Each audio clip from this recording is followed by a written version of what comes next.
නෑ මම කිව්වා 2013 දී විදුලි බිල වැඩි වුණා 2014 දී විදුලි බිල 125කින් අඩු වුණා. ඊට අමතරව 2016 දී ඉල්ලීමක් කරලා තියෙනවා.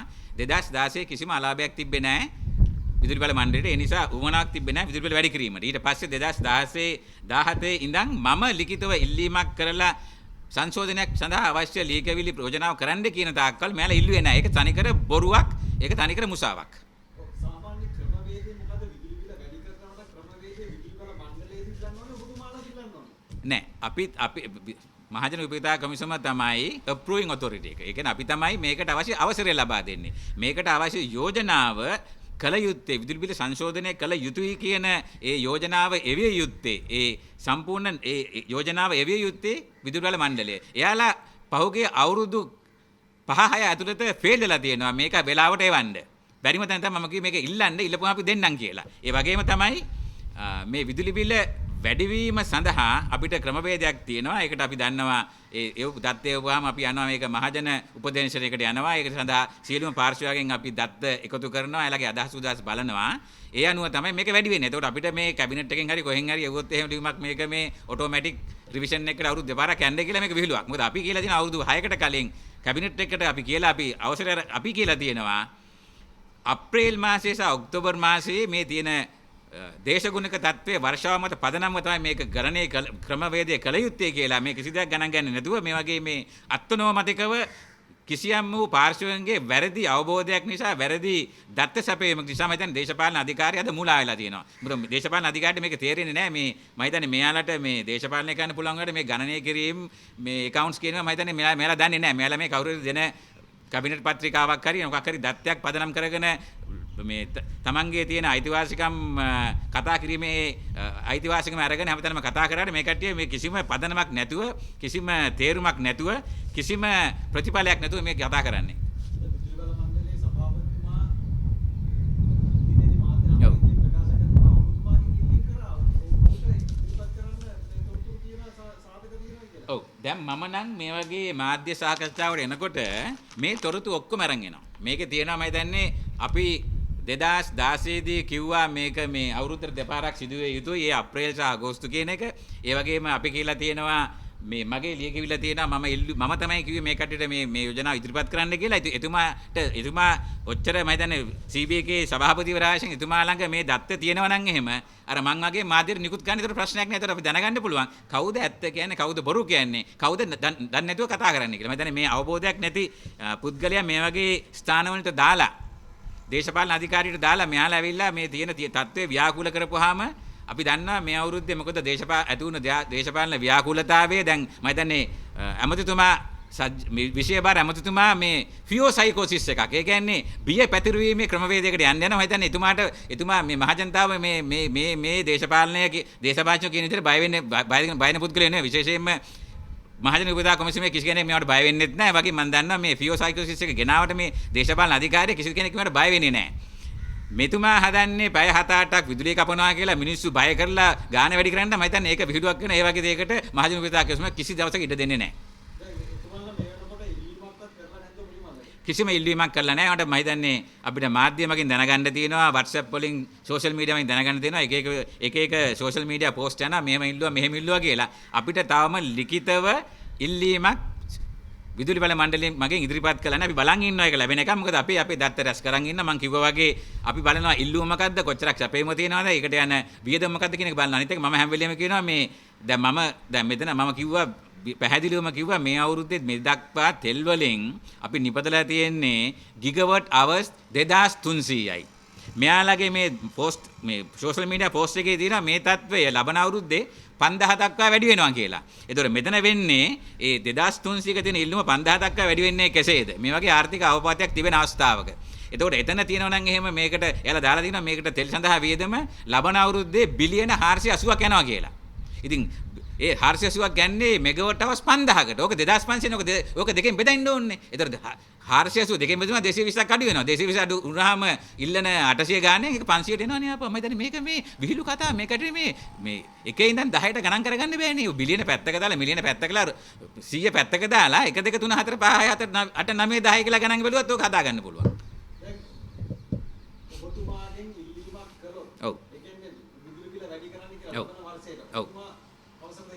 නෑ. ඉල්ලීම කොච්චර සාධාරණද? ලබන අවුරුද්දේ දත්ත අනුව කොච්චරක් විදුලි බිල ඉල්ලුමක් තිබෙයිද? ආර්ථිකයේ මේ අවස්ථාවේ සංකෝචනය වෙනවද නැද්ද?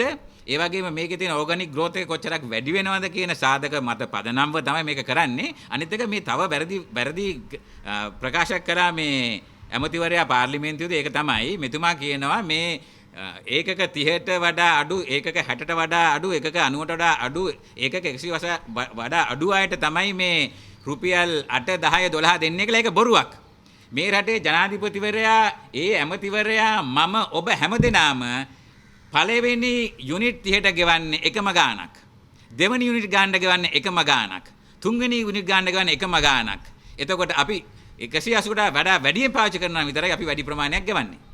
මේක තනිකර මහජනතාව මුලා කිරීමේ ක්‍රියාදාමයක තමයි මේ තත්ත්වය කට්ටිය පත් වෙලා තියෙන්නේ. මම හිතන්නේ මොකද දන්නේ හේතුව? මම හිතන්නේ හේතුව වෙන්න ඇත්තේ දැන් අපි දන්නවා ගිය මාස 3 කිසිම තෙල් ප්‍රමාණයක් අපි පාවිච්චි කරේ නැහැ විදුලිය ජනනය කිරීමට. මම හිතන්නේ මේ තෙල් පිළිබඳ තියෙන අධික ආශාව කැමැත්ත මත මේ කට්ටිය ලබන අවුරුද්දේ තෙල් වැඩියෙන් ගහලා අවශ්‍ය ප්‍රමාණයට දෙගුණයක් ගහලා තමන්ගේ මඩිතර කර ගැනීමේ ක්‍රියාදාමයක දෙන්න යනවද නැද්ද කියන එක අපි දන්නේ නැහැ. මොකද තෙල් ගෙනන එක හරි පැෂන් එකක් වෙලා හරි ආශාවෙන් ඉන්න කට්ටිය තෙල් ගෙන්නන්න. මොකද තෙල් ගෙන්නන්නෙත් ලෝක වෙළඳපොලේ තියෙනවා නම් එහෙම ඊට වඩා දෙගුණයක් ගෙවලා ඒ වගේම ප්‍රීමියම් එක 10 ගුණයක් ගෙවලා. ඒතර මම හිතන්නේ මෙතනින් ලැබෙන මේ කිසියම්ම වූ ක්‍රමවේදයක් නිසා මේ කට්ටිය හරි ආසක් දන්නේ නැහැ තෙල් ගෙනලා මේ තෙල් වලින් මේක නිපදවන්න. මම නම් හිතන්නේ අපිට තියෙන ඉල්ලුම අනුව, අපිට තියෙන සැපයුම අනුව, ඒ මූලාශ්‍රය අනුව අපිට තීරණය කරන්න පුළුවන් විදුලි බිල කොච්චරක් වැඩි යුතුද කියලා. ඒක සඳහා සම්පූර්ණ අයිතිය, සම්පූර්ණ ඒප්‍රිල් එක දීමේ ඒක ඒ සඳහා අවසර දීමේ සම්පූර්ණ බලය තියෙන්නේ මහජන උපයෝගිතා කොමිසමට. ඒ වගේම තමයි ක්‍රොස් සබ්සිඩිස් කියන එක දෙන්න මේ කාටවත් දේශපාලන අධිකාරියට බෑ. ඒක පනතෙන් අපිට නිමර කරලා තියෙන අයිතිවාසිකමක්. ඒ නිසා මේ අයිතිවාසිකමක් මේ පනත අවශ්‍ය නොකර කිසි කෙනෙකුට මිස්යූස් කරන්න, අපහරණය කරන්න කිසිම අවස්ථාවක මහජන උපයෝගිතා කොමිසමේ කිසිම සමාජිකයෙක් ඉඩ දෙන්නේ නැහැ කියන එක මම ස්ථිරව කියන්න කැමතියි. දැන් මේ විදුලි බිල වැඩි කරන්න අවසරය තියෙන්නේ ඔබතුමාටද? ඒ කියන්නේ මහජන උපයෝගිතා කොමිසමටද? විදුලි බල අමාත්‍යාංශයද? ඒ කියන්නේ විදුලි බල අමාත්‍යාංශයද නැත්නම් අමාත්‍යතුමාටද? මේකේ සම්පූර්ණ අයිතිය තියෙන්නේ මහජන උපයෝගිතා කොමිෂන් සභාවට. වෙන කිසිම කෙනෙකුට විදුලි බිල කොච්චරක් වැඩි විය යුතුද ඒ කවදද කියන එක තීරණය කිරීමේ හැකියාවක් නැහැ මේ පනත යහතින් තියෙන තාක්කල්. නෑ ඒ දේශපාලනඥයන්ට ඕන විදිහට අනිතම් වල වැඩ වෙනවා ඇති. ඒකට විදුලි බල ශාස්ත්‍රයේ වැඩ වෙන්නේ මහජන උපයෝගිතා කොමිසමේ ක්‍රමවේදය අනුව. ඒකට කිසිම දේශපාලන අධිකාරියකට කොච්චර කෑ ගැහුවත්, හැමතැනම කෑ ගැහුවත්, මොනවා කිව්වත් ඒ සඳහා කිසිම ඉඩක් කිසිම දේශපාලන අධිකාරියකට පුද්ගලයෙකුට අපි ඉඩ දෙන්නේ නැහැ. අපි මේ කොමිෂන් සභාවේ තියෙන බලතල අනුව.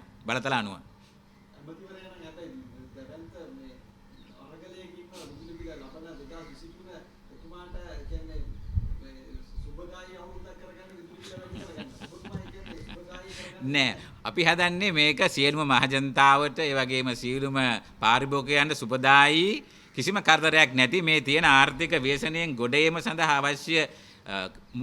අවශ්‍ය සහයෝගය මහජන උපයෝගිතා කොමිසම මගින් ලබා දීලා මේ දැනට තියෙන ආර්ථික ව්‍යසනයේ ඒ වගේම ආර්ථික බර මහජනතාවගෙන් අයින් කරලා අපි දන්නවා දැන් මහජනතාව හරි අමාරුවෙන් ඉන්නේ. මේ වගේ අවස්ථාවක තව 70% මේක වැඩි කරොත් එහෙම කිසිම පදනමක් නැතුව තෙල් වලින් විදුලිය ජනනය කිරීම සඳහා මේක කරිම අසාධාරණයි. ඒක ක්‍රමවේදයට අදාළ වෙන්නේ නැහැ. ලබන අවුරුද්දේ තියෙන ඉල්ලුම, ඒ වගේම සැපයුම, ඒ වගේම අනිකුත් සාධක සියල්ලම මේ සම්බින්දනය කරලා ඒ අනුව තමයි තීරණයක් ගන්නෙ. දේශපාලන අධිකාරී කියන විදියට කියන දවස්වලට මේක කරන්නේ නැහැ කියන එක මම පැහැදිලිවම කියන්න කැමතියි. ඒ වගේම අපි දන්නවා දැන් අපි පහුගිය ටැරිෆ් එක වැඩි කරනකොට කිසියම් වූ කොන්දේසි වගේක් දැම්මා. ඒ කොන්දේසි තමයි අර බල්ක් සප්ලයි ට්‍රාන්සැක්ෂන් account එක අරින්න කියලා අවුරුදු ගාණක් වෙන එක තාම කෙරිලා නැහැ. ඒ වගේම අපි කිව්වා සුළි පරිමාණ ජල විදුලි නිෂ්පාදකයන්ට තියෙන බිලියන 30 මාස 3ක් ඇතුළත ගෙවන්න කියලා. ඒක තාම ගෙවලා නැහැ. ඒ වගේම අපි කිව්වා කිසිම පාරිතෝෂිකයක් ගෙවන්න බෑ මේ අවුරුද්දේ CB එකට කියලා. අපි බලන් ඉන්නවා. මම ඊයේ ලියුමක් ගැහුවා. ඒ ලියුමත් මගේ ළඟ තියෙනවා. මේ ලියුමෙන් මම කියලා තියෙන්නේ මේ අවුරුද්දේ මේ CB ආයතනයේ පාඩු ලබන නිසා කිසිම පාරිතෝෂිකයක් ගෙවීමේ හැකියාවක් CB එකට නැහැ. ඒක අපි දාපු කන්ඩිෂන් එකක්. අපි දන්නවා පාඩු ලබන ආයතන වලට බෝනස් ගෙවන්න බෑ. ඒ නිසා අපි හිතනවා මේ අවුරුද්දේ මේ ගිය අවුරුද්දේ වගේ පාඩු ලබනකොට බෝනස් ගත්තා වගේ මේ අවුරුද්දේ ගන්න නැති වෙයි කියලා හිතනවා. එතන ඉන්නේ උගත් ඉංජිනේරුවරු ඉන්නවා. මම හිතන්නේ මේක මේ 14ක් දේශපාලන අධිකාරියත් එක්ක එකතු වෙලා තමන්ගේ මොළය හරියට පාවිච්චි කරන්නේ නැතුව ගන්න වැරදි තීරණ නිසා තමයි මේක මේ දැන්ට මේ කතා බහ එළියට ඇවිල්ලා අපි හැමතැනම මේ පිළිබඳ කතා කරන්න කියලා. මම හිතන්නේ මේක පිළිබඳ කතාව නවත්තලා දැන් අපි බලමු ඉදිරියට මොනවද වෙන්නේ කියලා. දැන්ට තියෙන දත් අනුව ඉල්ලීමක් කරලා නැහැ. ඒ නිසා බිල වැඩි වෙන්නේ නැහැ. බිල බැරි වෙන්න අපිට යෝජනාවක් ආවොත් ඒ පිළිබඳ අපි සාධාරණ සලකලා බලලා සියලුම පාර්ශවයන්ගේ අදහස් කැඳවලා මේ දේ කරනවා මිසක් මේ දේශපාලන අධිකාරියට පළවෙනිදා 30 වෙනිදා කතා හරියන්නේ නැහැ ඒක. There has been public debate for last maybe a couple of weeks in different forums, especially at the debates of the parliament and in the social media and in many medias. You know, many people are making many comments on the impending or proposed electricity tariff hike, which the cabinet memorandum has been sent to us and to the other line ministries, stating that there will be two revisions of the electricity tariff on the 1st of January and the 1st of July, but according to the criteria set out in the specific Electricity Act of 2009 and the Public Utilities Act, there's no provision that the cabinet can direct PUCSL to do or maybe amend the tariff as they have described in this cabinet memorandum. And there are many accusations and many things, you know, people are talking about tariff hike. And if you look at the proposed scenarios, I think CB has proposed 12 scenarios, it seems, that I have heard from the media, but no proper proposals has been sent to us yet from the CB for any consideration of tariff. But according to the scenarios that they are looking at generating more than 5,000 gigawatt hours of units from thermal oil generation, which is almost twice the size of that we have utilized up to now. At this year, so far, they have generated only 2,300 gigawatt hours only from oil, and they are speculating or they are assuming that it will be double next year. And although we have produced 5,000 gigawatt hours from water hydro generation this year, they have reduced that by 20% next year, and they are trying to mix this scenarios and trying to probably use the private power plants and the oil run CB plants next year, maybe in order to import oil and maybe, you know, misuse the importation of oil as everybody talks about it.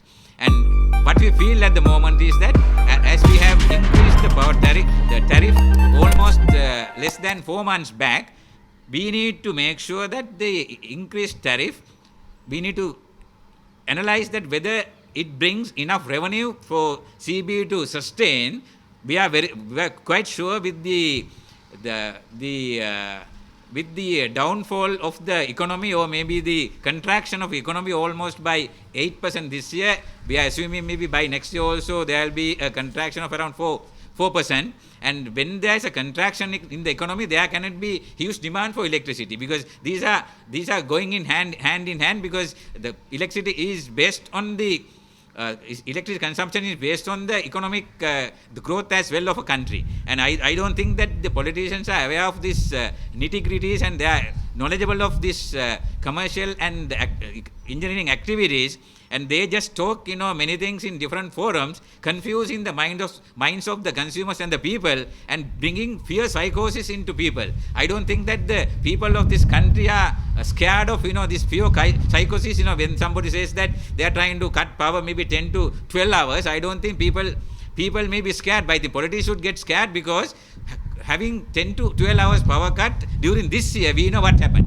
And the president of the country, the prime minister of this country, the finance minister of this country, and the entire cabinet has to run away, because they extended power cuts without our consent and without our advice for last maybe couple of months, and they learn a bitter lesson than the public, and therefore the country is going probably day by day down. That's why the economy is contracting, and we are having these economic problems and the forex problems. I think the public officials, especially government officials, should probably think wisely without dancing to the tune of the politicians, and they should probably, you know, use their backbones and the heads and make sure that they do a genuine job and the job according to the things laid out by their respective the acts and the other regulations. And therefore, I urge people not to get panic.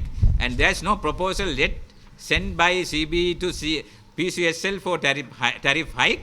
And when it comes, we will probably analyze all these factors and we will go for consultation, and we will definitely make sure that without disturbing any of the stakeholders, we make a genuine decision about the tariff. Do not worry about this automatic tariff hike that they have proposed of the 1st day of January and 1st day of July. It will never happen. Everything will happen according to the things laid out by the respective act by PCSL. විශිෂ්ට සාමාර්ථ උදෙසාම වෙහෙසෙන සිසුන් සඳහා පදනම ප්‍රකාශන